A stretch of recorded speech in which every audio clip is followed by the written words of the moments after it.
ముందుగల మన తొలి వెలుగు ప్రేక్షకులు అందరికీ శుభ సాయంత్రం. ఇటు సైడ్ చూస్తేనేమో కేటీ రామారావు వచ్చిండు, ఇటు సైడ్ చూస్తేనేమో బండి సంజయ్ వచ్చిండు. ఏందంటే ఇలా ముచ్చట, బండి సంజయ్ సారీ చెప్పాలి, సారీ చెప్తావా చెప్పవా, మర్యాద దక్కది నీది అంటుండు కేటీ రామారావు. ఎందుకు మరి సారీ చెప్పాలంటే, బండి సంజయ్కి కేటీఆర్ లీగల్ నోటీసులు పంపించిండట. ట్యాపింగ్లో నా పైన అబద్ధాల ప్రచారం చేస్తున్నావు, నేను ఫోన్ ట్యాపింగ్ చేయలే, నేను సత్యవంతుని, ఏం జరగని ఎడిపిలగాన్ని, మర్యాదగా సారీ చెప్పు, వారం రోజులల్లో సారీ చెప్తేనే మర్యాద, లేకపోతే చూడు నీ సంగతి చెప్తానేమో కేటీఆర్ అంటుడు. బండి సంజయ్ ఏమన్నా తక్కువ తిన్నాడా?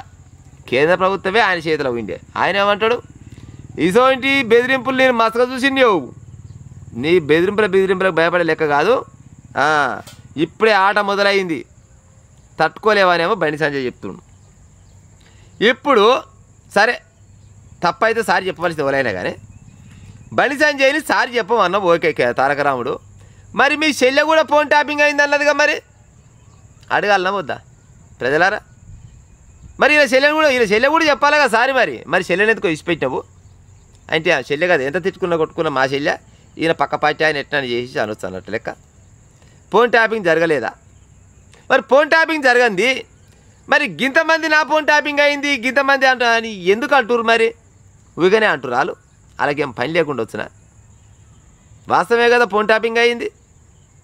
బండి సంజయ్ది అయింది, రోజు చెప్తాను మళ్ళోసారి చెప్తా, బండి సంజయ్ది అయింది, మళ్ళీ పోతే ఆర్ఎస్ ప్రవీణ్ కుమార్ది అయింది, రఘునందన్ రావుది అయింది, చాలా మంది లీడర్లది అయింది, కేంద్ర మినిస్టర్లది అయింది, హోం మంత్రులది అయింది, మళ్ళీ పోతే అదేంది గవర్నర్లది అయింది, లాయర్లది అయింది, యాక్టర్లది అయింది, డాక్టర్లది అయింది, హీరోయిన్లది అయింది. వీటన్నిటి పుణ్యమాట సంసారాలు కూడా ఆగమై ఇడాకులు కూడా అయినాయి, కాలేదా ఇవన్నీ? మరి ఎవడు చేయొచ్చు? మరి సరే కేటీ రామారావు చేయకుండా కానీ, మరి ఈ ఫోన్ ట్యాపింగ్ చేసిన ఎదవ సన్నాసి ఎవడు కావచ్చు ప్రజలారా? గిట్ట మనం అనొచ్చు కదా. ఇప్పుడు తారక రాముడు ఏం చెప్తున్నాయంటే నేను చేయలేదు అని అంటున్నాడు, మరి చేసిన సన్నాసి ఎవడు కావచ్చు? మరి అంటే కేంద్ర ప్రభుత్వం రాష్ట్ర ప్రభుత్వానికి దమ్ము ధైర్యం లేదన్నట్టేనా లెక్కిన్లా? వీళ్ళు పట్టించుకోవట్లే అన్నాడు కదా లెక్క. వీళ్ళు కనుక కరెక్టే పట్టించుకుంటే ఆ ప్రభాకర్ రావుని, ప్రణీత్ రావుని, ఆ రావుని ఈ రావుని తీసుకొచ్చి నోరుగా లేచి నూకితే చెప్పపోదురు దెబ్బకే. ఇంత ఆనందం పెట్టి ఈడాక ఈ షోలోకి వెళ్ళి పెడితే ఈ షోలోకి వెళ్ళు చెప్పదు దెబ్బకే ఓటు చేయమండి ఏం కథ అనేది. అంటే తప్పులు వీళ్ళ దగ్గర కూడా ఉన్నట్టున్నాయి, పాడైపోను. అధికారంలో దగ్గర ఉన్నాయి, ఇప్పుడు అధికారం కోల్పోలేల దగ్గర ఉన్నాయి, అధికారం కావాలని ఆశపడుతున్న దగ్గర ఉన్నట్టే తప్పులు. అందుకోసమనే ఫోన్ ట్యాపింగ్ విషయం బయటకు వస్తలేదు.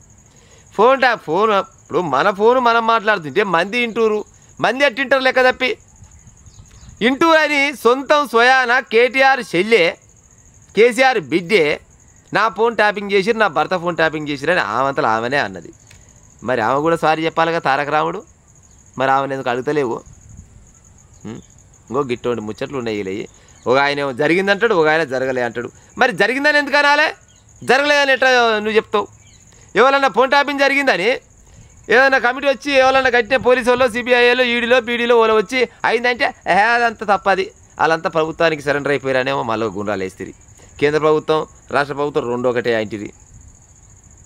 మరి అదేంది కాంగ్రెస్ గవర్నమెంట్ ఇంకా అధికారం రాకముందుకే గెలుస్తుందన్న గంట చేపట్లే కొనబోయిన ఆర్టిస్టులను కొనబోయి ఆ చెరలేసిన సన్నాసి ఓడు కావచ్చు, ఆ ముసిలేసిన సన్నాసి ఓడు కావచ్చు. ఇట్లా అడగొచ్చా ప్రజలు మనం? ఓకే ఇట్లా అడిగితే ఒకవేళ నేను తప్పు మాట్లాడితే కామెంట్ రూపకంగా చెప్పు ఉంటా మరి.